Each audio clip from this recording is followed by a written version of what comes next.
So, this is an unexpected quick video, second part.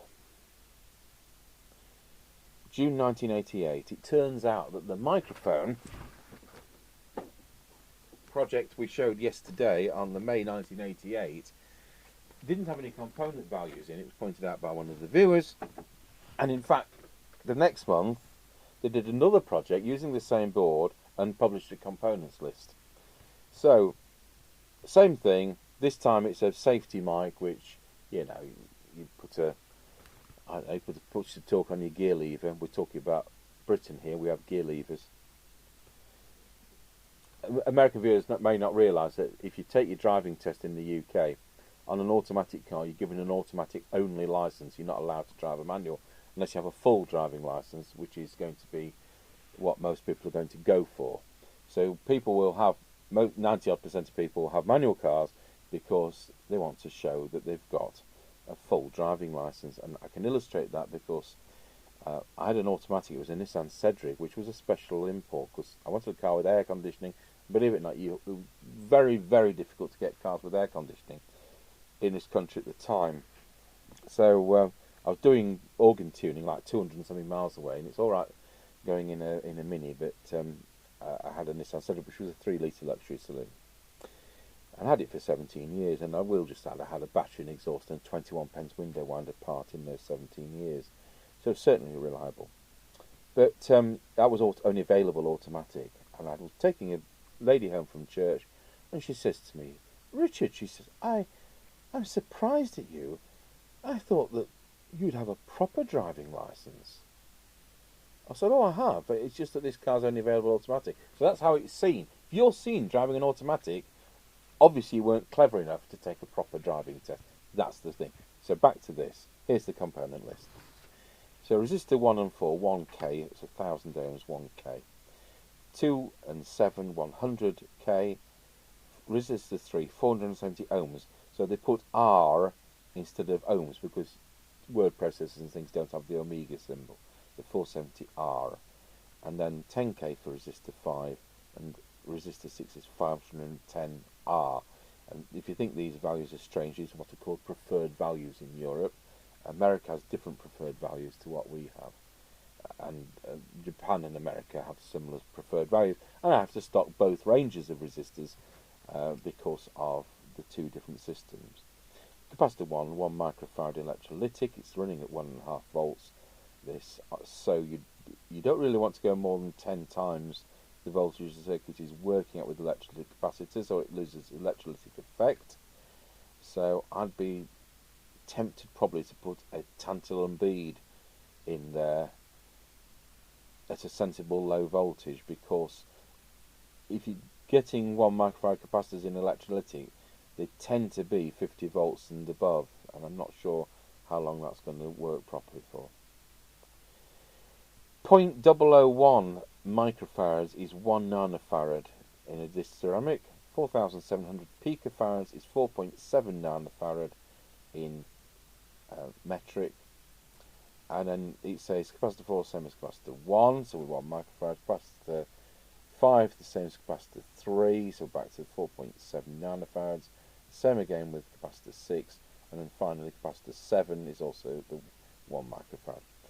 Transistors, there's a preset, we failed to think, it's a 2.2K, it says so there, 2200 ohms, 2.2K. Transistors BC549C, BC559, so the TO92K, those black D-shaped transistors, which are probably the most popular.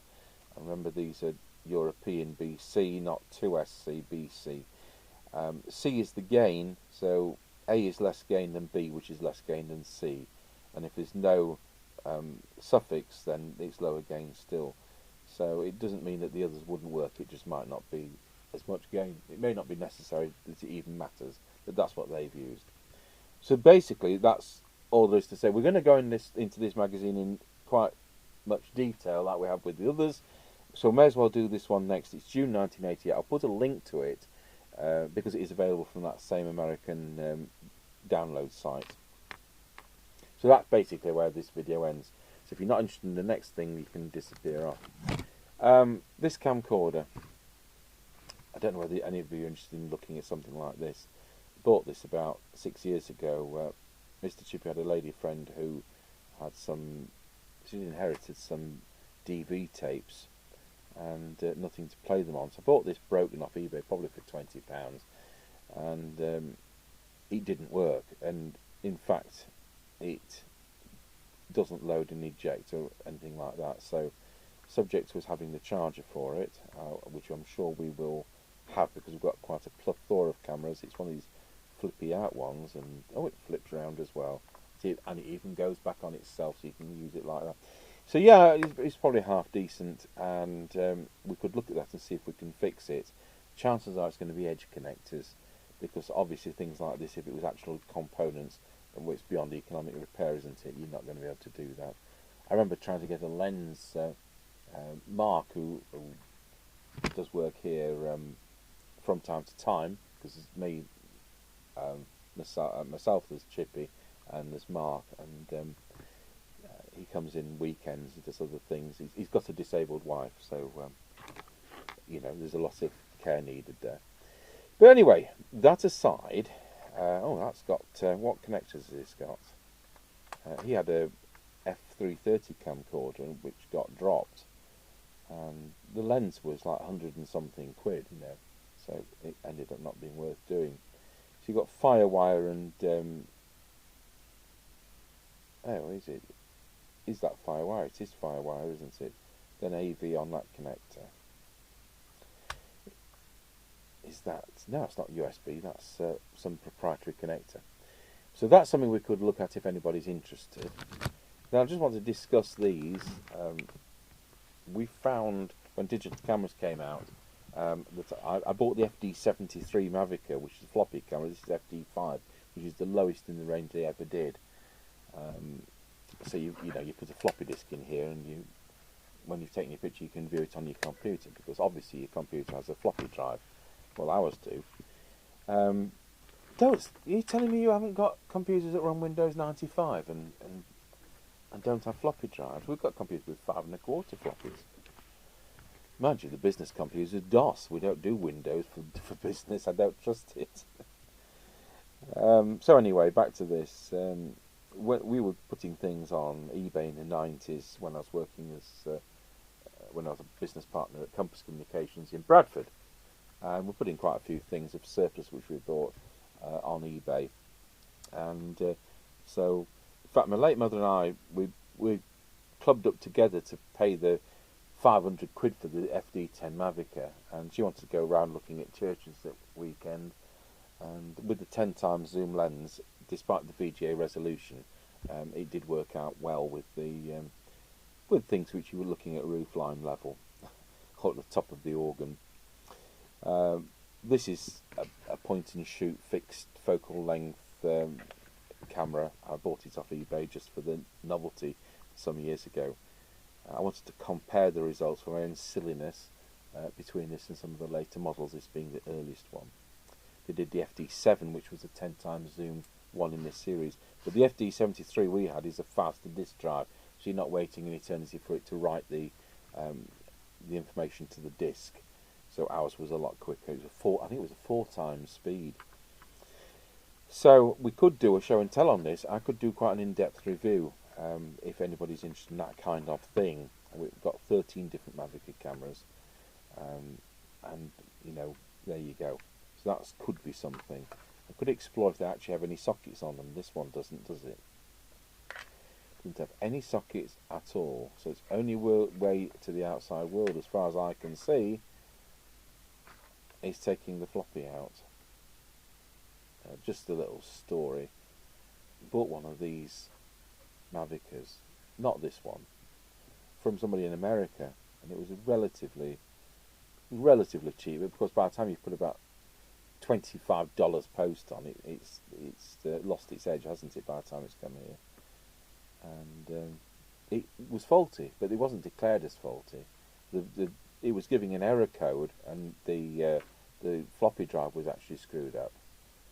And in actual fact, the floppies used in not necessarily this one, or the same used as an external one in, I can't remember what make of computer it was. Let's say it was a Dell, but it may not have been a Dell. But anyway, there was an external CD, floppy disk you could buy for this laptop. And you can get these for 10 a penny because people don't have the computer that it matches anymore and so on. So you can still buy them for a fiver off eBay. But they have the same disk drive in them. Supposing it's made by Fujitsu, let's say, for the sake of argument or whatever. So I got the service manual, so it said what the disk drive was. Got one of these off eBay for like a fiver. Took the disk drive out of this add-on, put it in the camera. Camera then worked. So when I did the feedback, I said goods arrived safely. Fault on disk drive, replace disk drive, and put the link to what I bought it from. So you know what it is. There are people out there who, instead of pointing out faults, they pretend there aren't faults, and they may get a couple of quid more, but they don't get a good reputation, do they? And it really, really annoys them. It really winds them up when you can fix it and they didn't declare the fault. So that cost me less than a tenner to fix, and probably an hour. But not this particular camera I'm talking about. And then thirdly and finally, these were the first Cyber-shot, and we bought these when we had the Mavica, because when you compare, there's quite a difference in size, and you can actually put that in your pocket, whereas the Mavica has no chance. This was the first Cyber-shot camera they did. You've got connections to the outside world because it's internal memory only. We do have the connector for that. You can also do it at video out, but you're going to have an inferior picture, even if you plug it into the Mavicap device. You can also communicate by infrared. There's an infrared port there, and the Mavica printer, which is a dye sublimation printer, are really good results. We've got a couple of those printers, and luckily we've got a lot of packs of paper, which I made sure I bought at the time, especially when people were clearing it. So you tag on on here which of the pictures you want to print, and then it will send the data by infrared and out churn the prints. So very good. So again, we could look at what these do. I might have got a broken one, as in the flash doesn't work on it. We could look inside. But this particular one came off eBay, and again, it was probably about £20. And I will just also say, you can flip this lever, and instead of the lens being like that, the lens is like this. You can do selfies. Nobody's going to want to do selfies as ugly as me, but there we go. So I bought this off eBay, and it came with an internal power supply for a problem. So you've got the flap for the 3-volt, is it LIP 2 battery, which it takes. It's a very unusual battery, also used in Walkmans at this era. And bearing in mind, these probably were £399 cameras. Well, this particular one didn't power up because of an internal power supply problem. I can't remember whether it was a component or whether, I bought this in the 90s when this was probably only 8 years old. I wouldn't have paid much for it. Anyway, I got it all in bits on the bench, all the boards dangling, running from the external power supply, and fixed the problem, powered it up in play mode, and lo and behold, it read the first picture in the memory, which was somebody's Christmas tree and dated 1991 or whatever. So when I put it back together, I got a charged up battery, ran through the pictures on it. Now, with it being broken, they couldn't delete the pictures, could they? Because it was broken, didn't power up. And with it being internal only, you can't delete the pictures. So I went through them, and we got Christmas tree, kids on new bikes, and lady busy in the kitchen. I think, I would suspect that lady was the wife, the way she was posing with the children and so on. But then it went on to, shall we say, bedroom pictures, which left nothing to the imagination whatsoever. And the lady in the bedroom pictures, and we knew it was him because the lens turns around. Same bloke. The bedroom pictures were a different lady, so I don't know what that was about. I could have asked the vicar, but, you know. So, wouldn't you have thought that if you're only getting 20 quid for this £399 camera, and you knew it had bedroom pictures on it, you'd actually have smashed it up with a hammer? Thank you for watching.